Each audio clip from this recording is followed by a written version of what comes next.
Esto es Cabildeo Digital.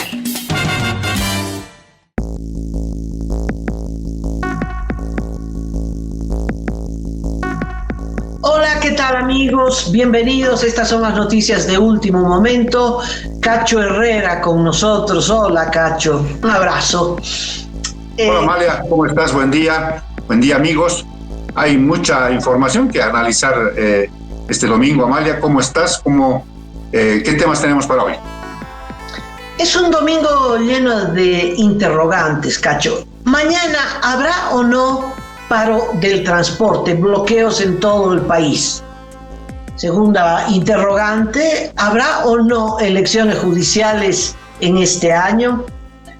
Tercer interrogante, ¿qué dice Evo Morales a propósito del plazo perentorio que le puso a David Choquehuanca para que retire su carta, la carta que envió al Tribunal Constitucional?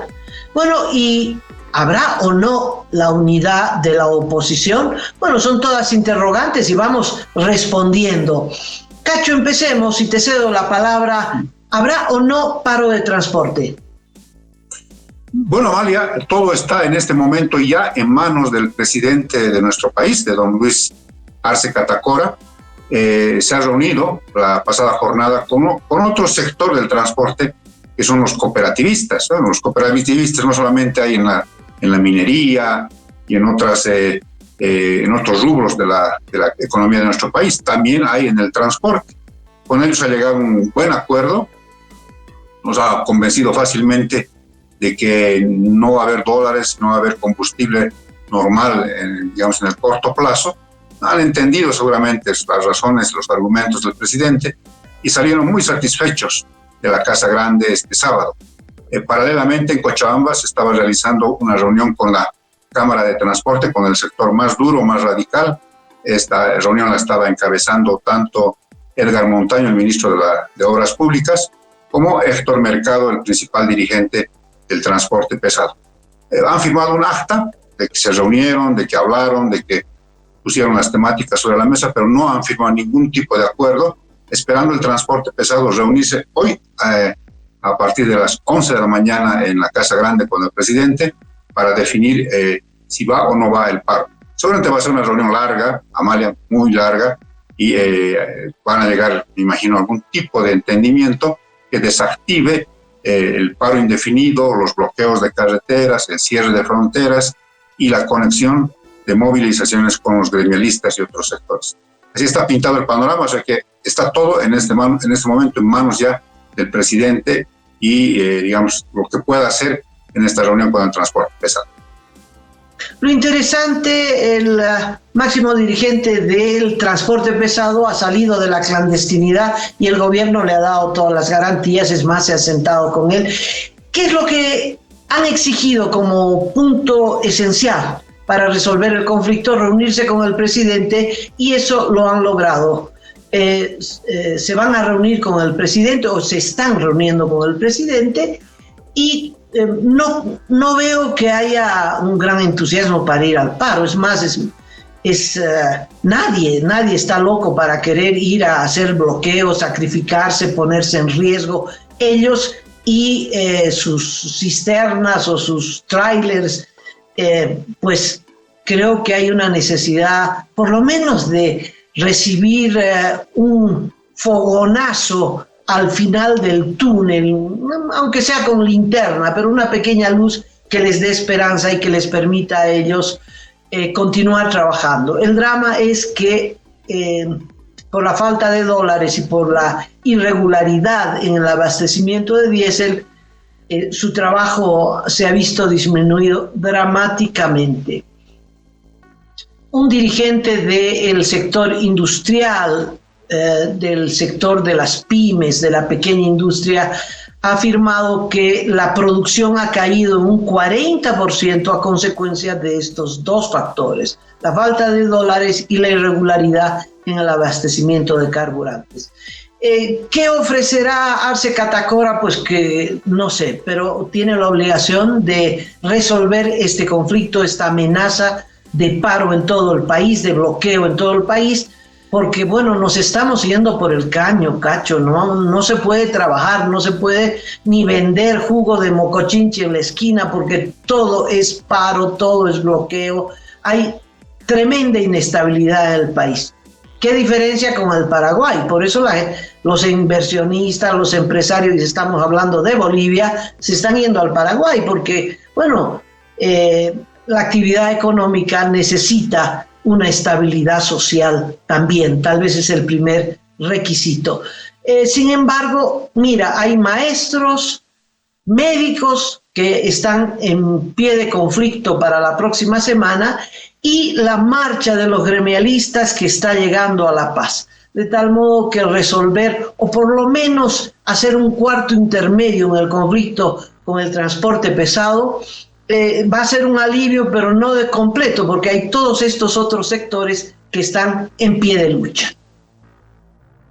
Hay que añadir a eso, Amalia, que van a comenzar los médicos un paro de 4 días, 96 horas este lunes, o sea que durante toda una semana no va a haber atención médica regular, porque el viernes es feriado. Entonces, de lunes a jueves paro, el viernes feriado, por tanto, toda una semana sin que el sector público, en el caso de la salud, esté atendiendo con normalidad. Sí van a atender emergencias, pero imagínate, van a tener que reprogramar cirugías ya establecidas para toda una semana, laboratorios, tomas de muestras. No, eso va a ser toda una complicación para la gente que desesperadamente busca atención médica en el sector público de nuestro país.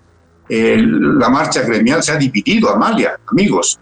Es lo más extraño, pero el principal dirigente del Alto, don Toño Signani, ha desconocido esta marcha, ha dicho que es una marcha política, que los dirigentes no representan a su sector y por tanto no sé cómo van a tener que pasar medio agachándose por el Alto, porque es el sector de Toño Signani, y tratar de llegar este domingo hasta el polifuncional de la Ceja del Alto para que este lunes se descuelguen por la vieja carretera hacia el centro de la ciudad de La Paz, y entonces ahí traten de hacer algo, pero la verdad que es una marcha que no ha tenido ninguna repercusión grande. De hecho el gobierno no le ha dado ningún tipo de importancia.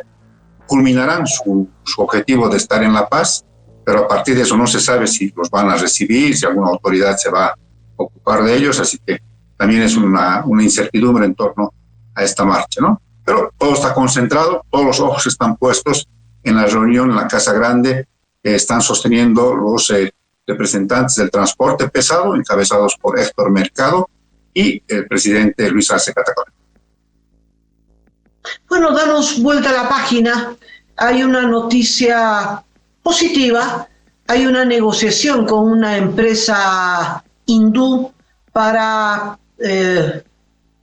hacer una nueva apuesta en relación al litio. ¿Qué datos tienes, Cacho?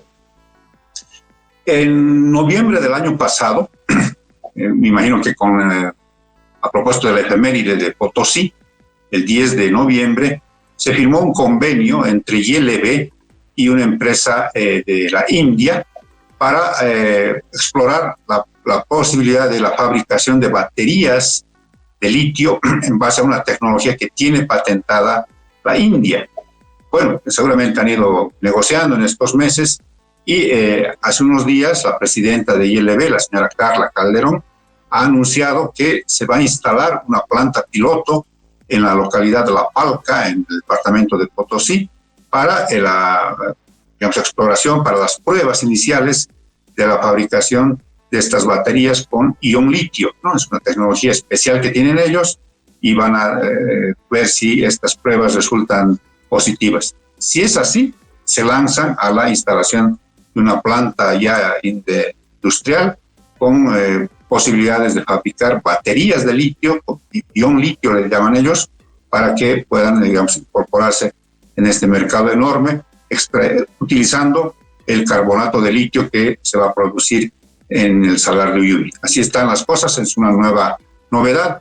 Es India, es China, es Rusia, estamos hablando de los países BRICS. No hemos escuchado todavía reuniones con empresas francesas, empresas de otros países que tienen mucho know-how en torno a la explotación de litio. Bueno, yo lo tomo sin mucha expectativa porque todos los anuncios del gobierno son espectaculares, Cacho. Cada día sale una noticia impactante, ¿no?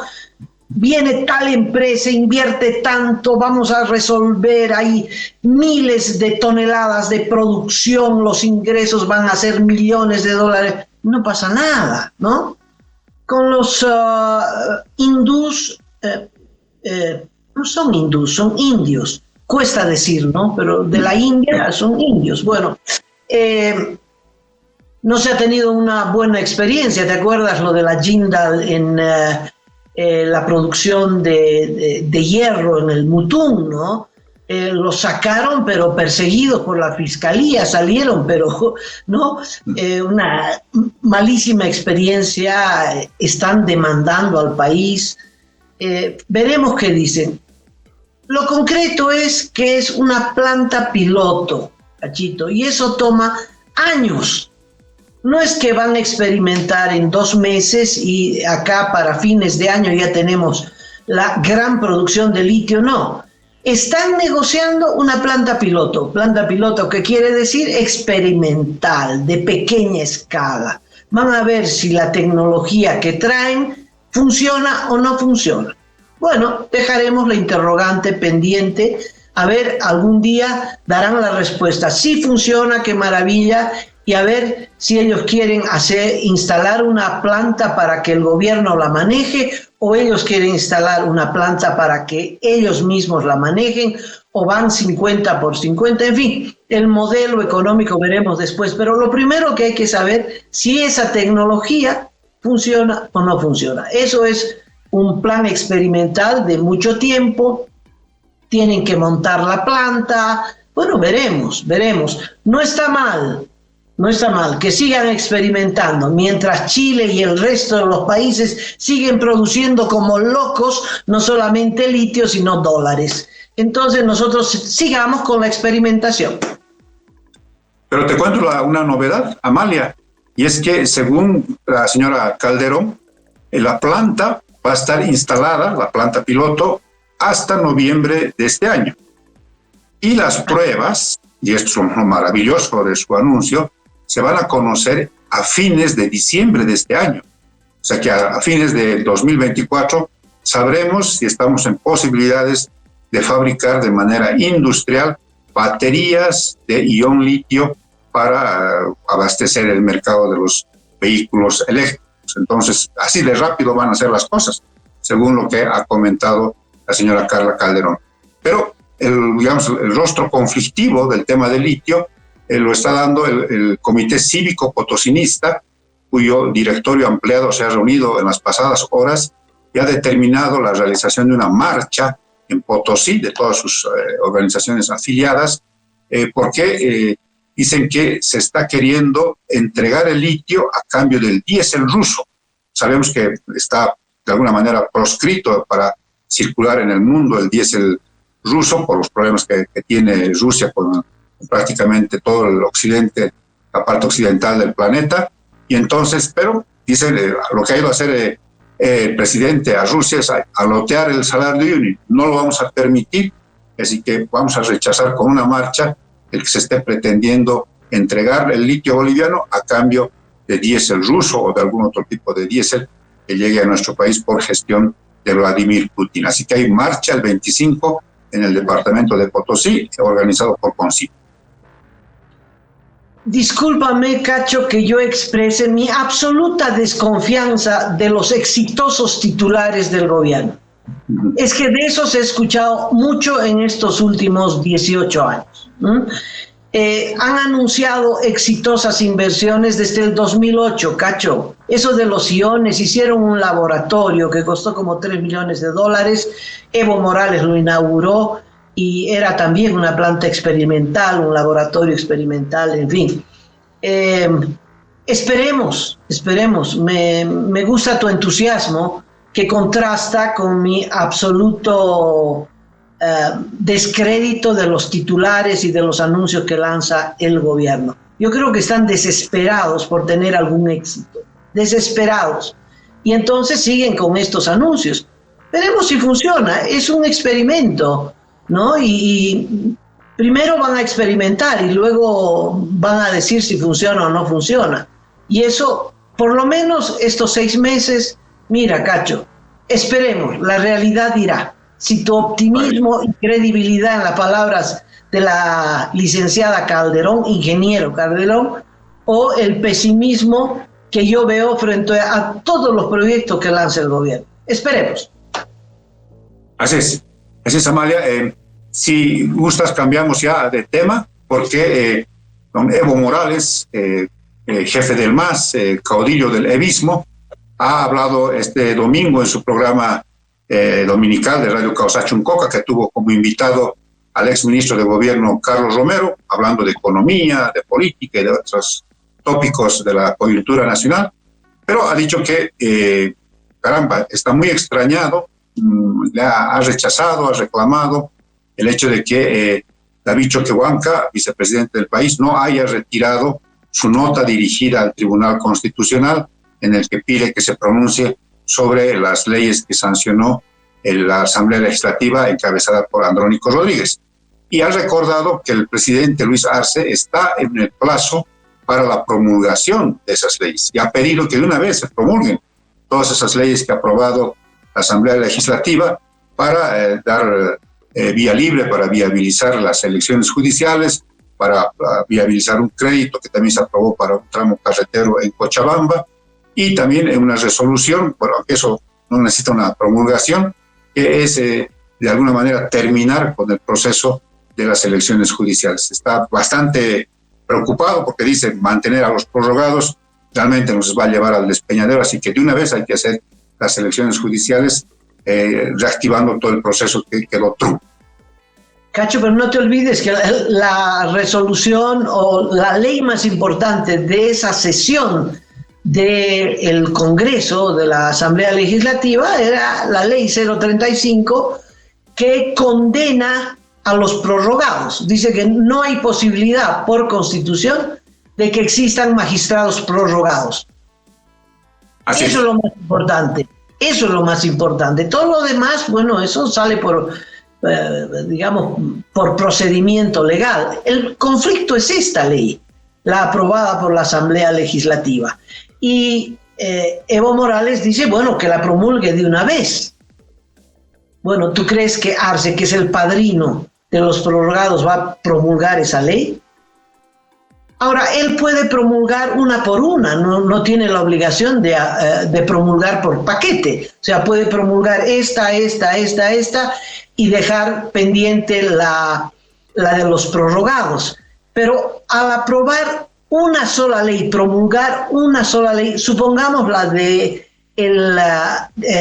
crédito que le conviene al gobierno. Si Arce Catacora promulga esa ley, la del crédito, está avalando la realización de esa asamblea, de esa sesión de la Asamblea Legislativa, que es lo que no quiere. Choquehuanca no quiere avalar porque fue hecha a espaldas y en contra de David Choquehuanca. Recordarás cómo ocurrieron esos hechos. Ese es el conflicto. Entonces veremos qué pasa, ¿no? Todavía quedan días porque el plazo, según la Constitución, vence el 20 de junio, vale decir el próximo jueves, y entonces veremos si no promulga, porque tiene dos posibilidades: no promulgar y entonces retorna todo este paquete de leyes a manos del vicepresidente, el presidente nato de la Asamblea, quien debería asumir la promulgación, o envía todas estas normas con observaciones.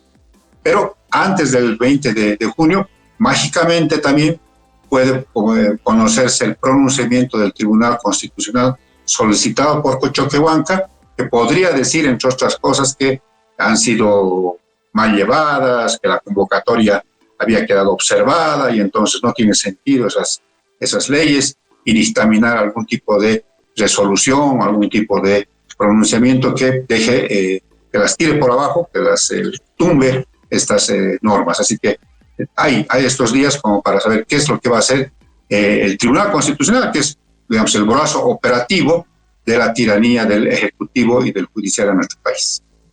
Y esta otra posibilidad, no la descartes, y es que Arce Catacora promulgue todo menos lo de los prorrogados. Es una posibilidad. Sí, entra en el escenario, efectivamente. El Tribunal Constitucional. Me sorprendió muchísimo el último fallo del Tribunal Constitucional, de facto constituido por prorrogados, que, apegados a las leyes, resulta que dieron luz verde a las elecciones judiciales y revocaron el fallo de un tribunal inferior, de este tribunal de Pando, que dijo: paren las elecciones judiciales porque una señora ex diputada del MAS, en fin, había solicitado paralizar las elecciones judiciales. Parecía que el Tribunal Constitucional iba a avalar eso, pero no. Dijo: no hay razón para paralizar, sigan adelante, luz verde. Y entonces, así los que creen y los que desautorizan a los prorrogados ya no tienen pretexto para que en el Parlamento continúen el proceso para la elección judicial, que parece se realizará este año, aunque sea los últimos meses de este año, y lo que va a quedar suspendido definitivamente son las primarias. Todo apunta a que eso va a ocurrir. Chao primarias, y se llevarán adelante las elecciones judiciales. Ahí, bueno, las dos cartas del levismo, las dos tendencias del levismo jugarán para que sus candidatos sean los seleccionados, los preseleccionados y los que se conviertan en candidatos en estas elecciones judiciales. Ese es el tema, Amalia. Has apuntado muy bien. En realidad, de lo que se trata, lo he estado diciendo en los programas que tenemos, es que es una especie de pelea de quién tiene a sus magistrados en el MAS. O sea, el arcismo, el gobierno, no quiere elecciones judiciales porque le conviene tener a sus magistrados prorrogados hasta la finalización del mandato, incluso más, se calcula hasta el 2027. Y el evismo, Evo Morales, quiere meter a sus magistrados a través de la elección judicial. Te voy a dar un dato, Amalia, que es realmente bien decidor. Jáuregui, presidente de la Comisión de Constitución de Diputados, dijo hace unas semanas que más del 40% de las impugnaciones presentadas ante la Asamblea Legislativa y ante otras instancias, incluso judiciales, correspondían a postulantes que fueron funcionarios o ligados a los gobiernos de Evo Morales. Más del 40%. Dijo: aquí está la prueba de que el evismo es el que está queriendo torpedear las elecciones judiciales. Bueno, si es así, seguramente han revisado nombre por nombre, está claro que el evismo, como estrategia, dijo: metamos la mayor cantidad de postulantes en todos los departamentos, hombres y mujeres, incluso de los pueblos indígenas, y ahí vamos a ver cómo luego hacemos que lleguen al final de la carrera. Entonces es una pelea ahí entre el evismo y el arcismo por quién tiene a sus magistrados, ¿no? Lo último que les interesa es si la justicia queda independiente, si es transparente, si es, eficiente. No, les quieren meter a sus fichas. Entonces esa es la pelea de fondo. Yo creo que el gobierno tiene calculado esto y por tanto va a comprar tiempo, porque el fallo que tú mencionas es tramposo. Dice: ya de una vez reactiven la elección judicial, pero, dice el mismo fallo, tiene que haber paridad de género, donde no hay en muchos departamentos, y presencia de los pueblos indígenas, originarios, campesinos, donde no hay en varios departamentos. Entonces, igualito va a quedar en nada, porque no se va a cumplir ese requisito que manda la Constitución, y por tanto es proclive a que caiga en saco roto este esfuerzo en la Asamblea Legislativa. Bueno, pero tienen que hacer esfuerzo, al margen de que lo digan los prorrogados, también lo dice la Constitución, de tal modo que tiene que haber esa paridad de género y tiene que haber esta participación de los pueblos indígenas, eso es de ley. Impulsarán, activarán, estimularán a los participantes para que estas normas se cumplan. En fin, eso ya son mecanismos del legislativo. Lo importante es que este punto sea destrabado, de cualquier forma, por cualquier motivo, se destrabó y ahora la pelota está en la cancha del Poder Legislativo y espero que la impulsen, porque es la única forma, de momento, de acelerar las elecciones judiciales y de ese modo librarnos de los prorrogados. Así es, Amalia. Pero con este riesgo que te mencioné de que se metan evistas en lugar de los prorrogados arcistas y entonces ahí estemos en las mismas. No, eso de hecho, Cacho, eso no es un riesgo, eso es un hecho. Eso es un hecho. Ahora lo que me sorprende es que la oposición no se mueva también en ese sentido, ¿no? Es decir, si no militantes de la oposición, por lo menos gente proba que pueda competir con los arcistas y con los evistas. Como fuera, hay que hacer esas elecciones judiciales y sabemos que el mecanismo de selección de los candidatos es un mecanismo tramposo porque está en manos de esta comisión legislativa, esta selección, y ahí juegan las cartas políticas. De eso ya demos por hecho eso, Cacho. Muy bien, Amalia. Cambiamos entonces de tema, dejando ya toda esta parte de la guerra en el ámbito legislativo, para hablar de lo que han sido, Amalia, hasta este momento, 10 entregas del programa Candidatos que estamos produciendo en esta alianza interesantísima entre Cabildeo Digital y Datapolis.bo, este programa que hemos inaugurado hace unas semanas, un par de meses. Y déjame decirte, Amalia, que hemos entrevistado a las siguientes personas para que la gente vaya recordando. Hemos entrevistado a Ronald McLean, a Tuto Quiroga, a Vicente Cuellar, a Agustín Zambrana, a Amparo Vallivian, a Samuel Doria Medina, a Carlos Bert, a Manfred Reyes Villa y a Juan del Granado, además de un sondeo que hemos publicado sobre qué dice la gente que nos observa recurrentemente en el programa Candidatos, en último momento, sobre los que se plantean como precandidatos a las elecciones del próximo año. Interesantísimo porque, como tú al principio del programa, dijiste, hay varias maneras de entender la unidad y me gustaría conocer tu criterio de cómo has observado a través de estas entrevistas cómo está yendo este esfuerzo por la unidad, si realmente va a haber o no. Hoy día sale la entrevista a Juan del Granado, que le recomiendo verla. Estará tanto en los medios Cabildeo Digital como Datapolis. Yo creo que ya la pueden ver, ya está liberada para todo el público. Es una entrevista muy interesante que Cacho me permitió aclarar qué es lo que está en discusión. A ver, uno habla de unidad y entonces hay muchas formas de entender esa unidad.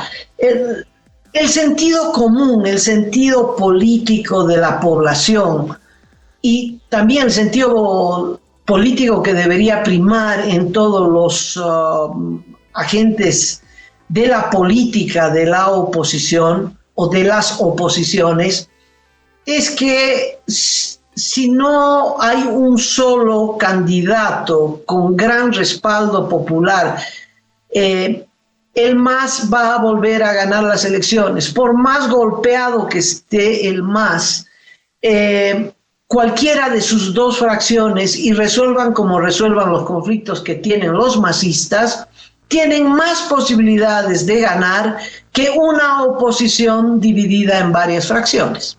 Esa es la premisa por la cual se habla de unidad. Muy bien, todo el mundo hace con la cabeza un gesto de afirmación. Sí, queremos la unidad. Pero, ¿qué se entiende por unidad? Y ahí viene el problema. Todos han descartado, Cacho, todos han descartado la posibilidad de que se reúnan todos los precandidatos, que son como 30, con algunos más fuertes que otros, unos más grandes, con más tradición política y otros más jóvenes, con menos influencia, en fin, que se reúnan todos, se miren las caras y digan, bueno, muchachos, acá a ver cómo resolvemos uno de nosotros que sea el candidato. Eso no va a ocurrir. Samuel Doria Medina es el que ha conversado, se ha reunido con más políticos o precandidatos o como lo quieras llamar, y al reunirse y al discutir con todos ellos la posibilidad de una unidad que no se vislumbra, porque no puede vislumbrarse, ya deslinda sus responsabilidades y dice, yo me reuní con todos, yo ya cumplí, yo ya hablé y bueno, nadie quiere, ¿qué podemos hacer? Es que esa forma de unidad no puede surgir, Cacho, porque atenta contra el derecho democrático de cada uno de ellos de autopostularse a la presidencia y de defender sus propios criterios políticos, que en general hay un común denominador, ¿no? La restitución de la democracia y evidentemente una política económica de emergencia. Eso está claro, porque es la realidad la que impone estas soluciones. Pero lo que nunca va a ocurrir es que se reúnan y que entre ellos resuelvan a ver quién va a ser el candidato.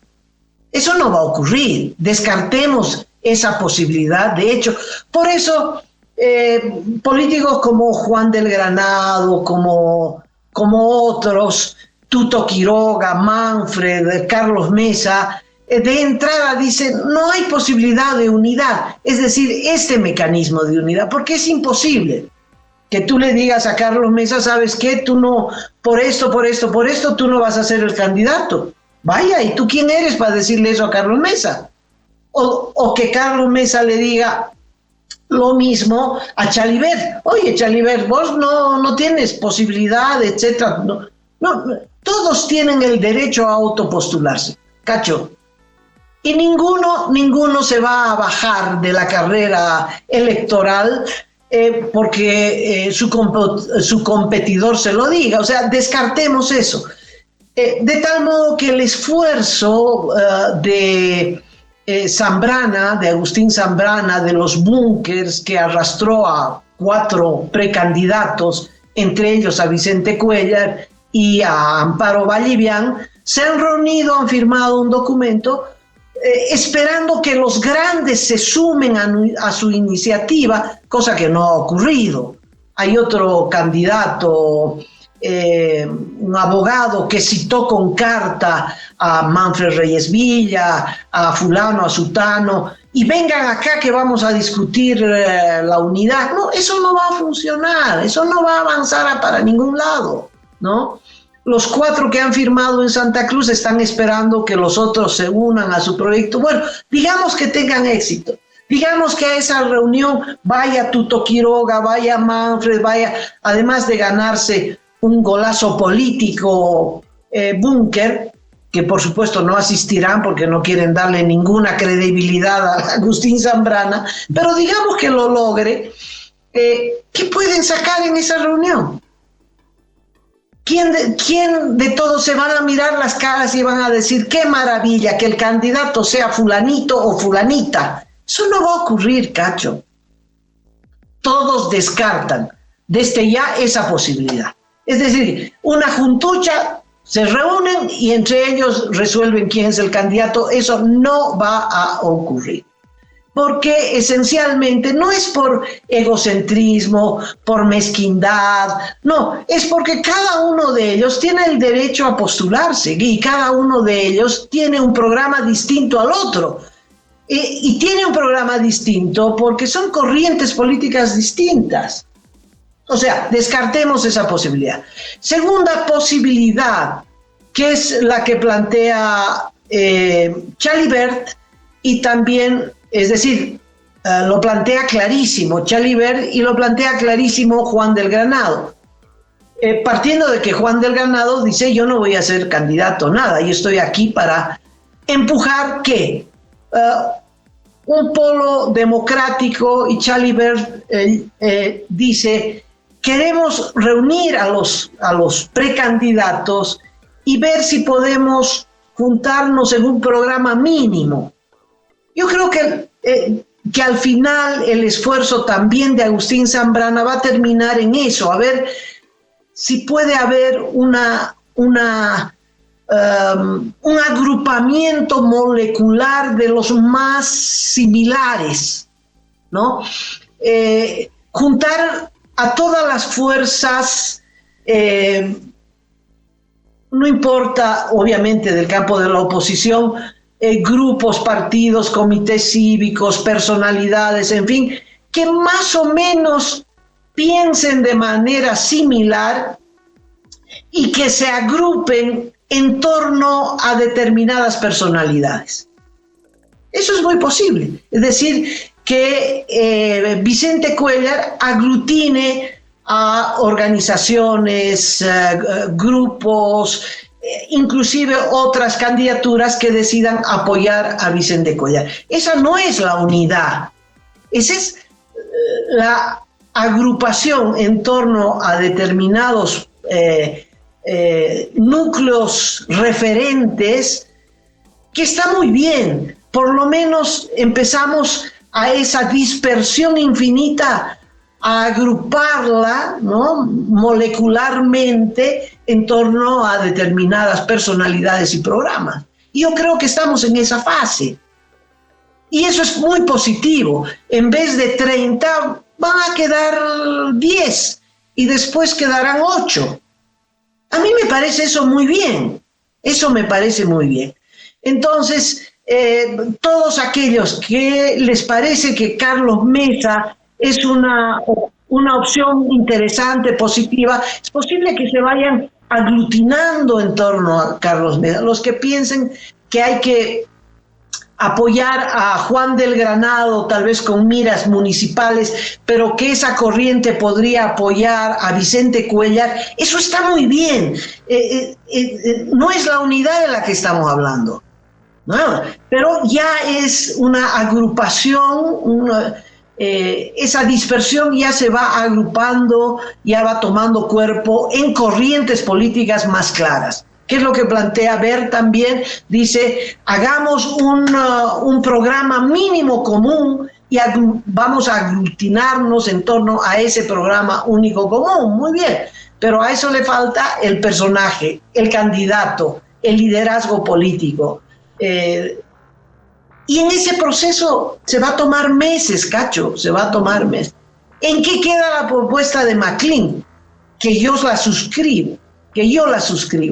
Yo creo que al final, cuando ya, Cachito, estén en la fase de inscribir las candidaturas, que ya busquen alguna sigla que sea legal, que les permita, con personería jurídica, que les permita inscribirse, cuando se vea que hay 8, 10 candidaturas y que eso va a la derrota segura, al margen del Tribunal Electoral, es posible que la propuesta de MacLean pueda surgir, es decir, quedaron 8, bueno, los 8, no se les pide a ninguno que renuncien a su candidatura, no se le pide que a ninguno renuncie a su programa. Lo único que se les pide es que se sometan a unas primarias abiertas, es decir, a la consulta popular. Y eso me parece que podría ocurrir. ¿Para qué una consulta popular? Para que en esas primarias la gente escoja uno entre esos 8. Y que al escoger a ese único candidato, los otros 7 se retiren del proceso electoral, porque así lo ha decidido la gente. No una encuesta, sino el voto popular que se organice como se organizó, por ejemplo, la recolección de firmas pidiendo un cambio en la justicia. Y eso podría darse. Es decir, si al final de esta reagrupación quedan 7, 8, 5 candidaturas, ¿cuál de esos 5 va a ser el candidato de la oposición? Bueno, vamos a unas primarias abiertas, aunque sea muy próximo a la elección, para presionar para que los otros se retiren. Y yo creo que eso se puede dar. Yo creo que eso es lo que está ocurriendo, ¿no? Estamos en la fase primero de la agrupación de los similares, de los que coinciden más en torno a algunos programas y algunas candidaturas. Y eso está muy bien, es muy positivo, es muy positivo. Yo creo, Cacho, amigos que nos siguen, que estamos en esa fase que yo la veo muy positiva. Adicionalmente, Amalia, hay un dato nuevo, un elemento que, si se concreta, puede de alguna manera tener su peso en este proceso rumbo a las elecciones nacionales para el oficialismo y para las oposiciones. Y es que está en un afán el Tribunal Supremo Electoral, primero lo dijo Hassan Teufel como una declaración, pero parece que además está tomando otro tipo de iniciativa, y es de no realizar las primarias este año, porque según lo que establece el calendario electoral en nuestro país, este año serían las primarias, el 25 las nacionales y el 26 las regionales. Por el tema de las elecciones judiciales, porque se retrasó las judiciales y entonces ha desmadrado todo el calendario. El Tribunal Supremo Electoral incluso ha dicho que está en la posibilidad de convocar una especie de cumbre entre el órgano electoral, los partidos políticos y la Asamblea Legislativa para de una vez acordar las cosas y un poco ajustar ahí cómo se van a realizar estos eventos electorales. Si es así, si hipotéticamente las elecciones primarias se llevarían al siguiente año, da esta opción a las oposiciones de reunirse por lo siguiente, Amalia, por lo que he entendido de tu explicación. Va a haber una especie de junte, de reunión, de agrupación molecular, como tú has dicho, de corrientes de precandidaturas y de partidos políticos que seguramente se reconocen naturalmente. Te voy a poner 2 ejemplos. Agustín Zambrana, Antonio Saravia, que es de los libertarios de Bolivia, y qué sé yo, algún otro partido más inclinación hacia la derecha, sectores conservadores, se van a reconocer casi naturalmente y quizás puedan juntarse y establecer lo que Juan del Granado nos dijo, un polo de unidad. Nos ha dicho, ¿cuál polo? ¿No? Puede ser un polo que esté buscando ser la referencia desde la derecha de nuestro país. Quizás al centro se coloquen Unidad Nacional, con Samuel Doria Medina, Carlos Bert, qué sé yo, el propio Juan del Granado, ¿no? Y Vicente Cuellar, que es una expresión más popular, digamos, viniendo desde Santa Cruz, conformen su propio polo de unidad. Y tercero, quizás pueda establecerse un polo de unidad partiendo de Tuto Quiroga. Está corriendo un video, aparentemente, de una entrevista que le hace Carlos Valverde, nuestro compañero, a Amparo Vallivian, que en este video Amparo dice, yo encantadísima de apoyar a Tuto Quiroga, pues quizás por Jaray. Quien queda medio al margen de todos estos escenarios es Manfred Reyes Villa. He dicho, yo voy solo, no necesito todavía de estar juntando, a no ser que haya la gente que se venga a acoplarse a mi propuesta, pero yo voy a ir solo. Entonces, se van a ir dando estas agrupaciones moleculares y, por tanto, van a pasar efectivamente a este segundo momento que tú dices, ya de una compulsa a nivel de la población, las preprimarias, como ha planteado Donald McLean.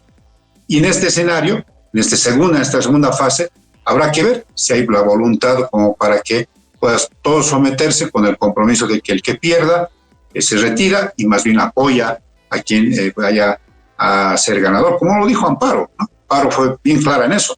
Dijo, la idea es buscar un mecanismo por el que los que pierdan apoyen. Yo voy a apoyar. Lo único que me interesa es que salga el MAS del ejercicio del poder y lo voy a hacer con mucho compromiso. Entonces, ese mecanismo ese compromiso, verá si se cumple o no se cumple, porque estamos hablando de política y en política todo puede ocurrir a Mali, ¿no? Entonces, para mí, el elemento que puede tener un peso específico es esta posibilidad de traspasar las primarias al próximo año para ver si eso les da tiempo a estas iniciativas desde las oposiciones, o tal vez un mecanismo como para también demorar las cosas y que no se pongan de acuerdo y que lleguen ahí medio corriendo, haciendo sus papeles a último momento los opositores y se presenten varios y le den opción al masismo en cualquiera de sus versiones a ganar las próximas elecciones nacionales. Cacho, hay que aclarar que hay dos tipos de primarias. Las primarias que de acuerdo a ley, las primarias que organizaría el Tribunal Electoral, que ha anunciado que posiblemente no se hagan, que anulen las primarias de ley, porque no se pueden hacer dos elecciones en un mismo año. Entonces no pueden llevar las primarias al próximo año, porque el próximo año hay elecciones nacionales, entonces no pueden hacer elecciones primarias y elecciones nacionales. Entonces el Tribunal Electoral está pensando en eliminar las primarias, pero esas primarias son primarias dentro de cada partido, donde participan solo los militantes, ni siquiera simpatizantes, solo los militantes inscritos en ese partido. El único partido que tiene miles de inscritos es el MAS. Ahora no se sabe si son más de Arce o más de Evo, pero es el único partido donde esas primarias podrían ser masivas. En los otros partidos, además, no hay un requisito de un mínimo de participantes, nada. Es una formalidad, Cacho, es una formalidad. No estamos hablando de eso. No estamos hablando de esas primarias.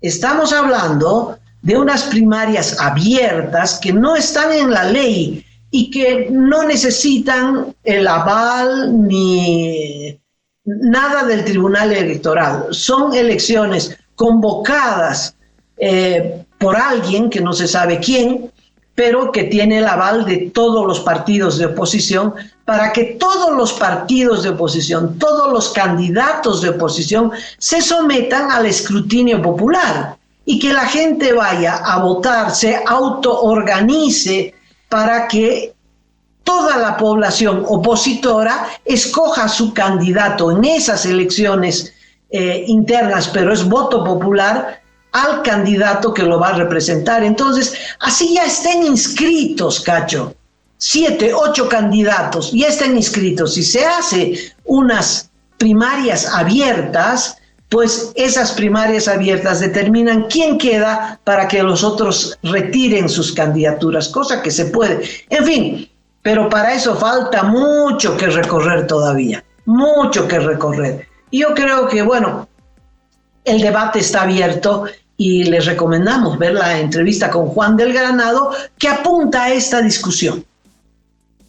Sí, además que es bastante lógico, ¿no? De que se vayan reuniendo en función de afinidades ideológicas, programáticas, partidarias, e incluso hasta de pasados y presentes políticos, ¿no? Vicente Cuellar, por ejemplo, fue en su momento militante, miembro del MIR, Juan del Granado lo propio, Samuel Doria mismo de lo propio. Entonces, Carlos Berg también fue diputado del MIR. Entonces, quizás ahí se reconozcan y vean que es más fácil establecer una especie de unidad en base a una especie de columna vertebral política en el pasado. Eso es un ejemplo. Y lo otro es que la posibilidad, como lo mencionó en su momento Amparo Vallivian cuando la entrevistemos, es que se establezca con mucha claridad la cantidad de variables. Ella dice que son 32, de las cuales hay que escoger cuáles nos van a servir para unas preprimarias, unas primarias abiertas, ¿no?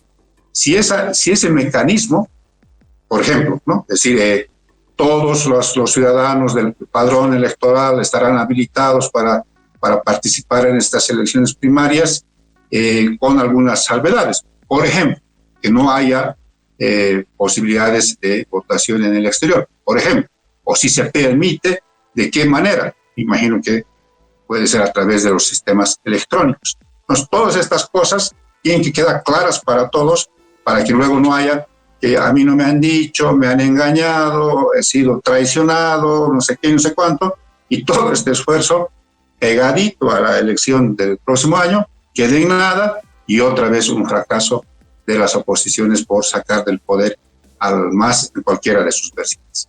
No, Cacho, acá lo importante, como dicen, es la voluntad política.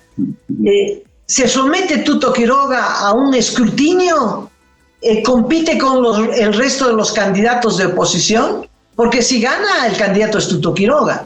¿Se somete a ese riesgo, corre ese riesgo o dice, saben qué, yo no me someto a nada y yo sigo con mi candidatura? Pero eso se verá el próximo año, Cacho. Es adelantarnos. Lo importante es que la discusión ha empezado. Yo creo que eso es lo más rescatable de toda esta discusión. Un añadido último de mi parte es el tema de los partidos, ¿no? Porque todo esto, mira, te voy a poner otra vez un ejemplo. Ponte que se reúnan Carlos Bert, Amparo Vallivian, Vicente Cuellar, Agustín Zambrana, todos, pero no tienen partido. Y hipotéticamente, es un ejemplo, ningún partido dijese no les vamos a dar porque, bueno, porque estamos en otra. Entonces, caramba, no tienen posibilidad alguna de entrar incluso en las primarias abiertas. No tienen. Dado el otro caso, que haya partidos que decidan ir solos. He visto bien entusiasta a don Johnny Fernández, que sí tiene partido, está correctamente habilitado y diga, yo le voy a meter solito. Además, con ganas de dividir a la oposición. Entonces, caramba, todas esas cosas también hay que tomarlas en cuenta en todo este tiempo para saber que también puede haber este tipo de cosillas, ¿no? Que haya partidos que decidan correr o que decidan agrupar para también intentar dividir o presentar varias opciones desde las oposiciones. Eso es, Cachito, eso es. Bueno, la discusión está abierta y nosotros nos vamos porque ya le hemos dado muchas largas al asunto. Sí. Te agradezco mucho la paciencia de todos los amigos que nos escuchan y bueno, será hasta la próxima. Nos despedimos, Cacho. Muchas gracias por todo. Sí, nos despedimos, amigas, amigos, en este esfuerzo conjunto de Datapolis.bo y de Cabildeo Digital, con lo importante, con las últimas noticias que analizamos cada día. Hasta luego. Hasta luego.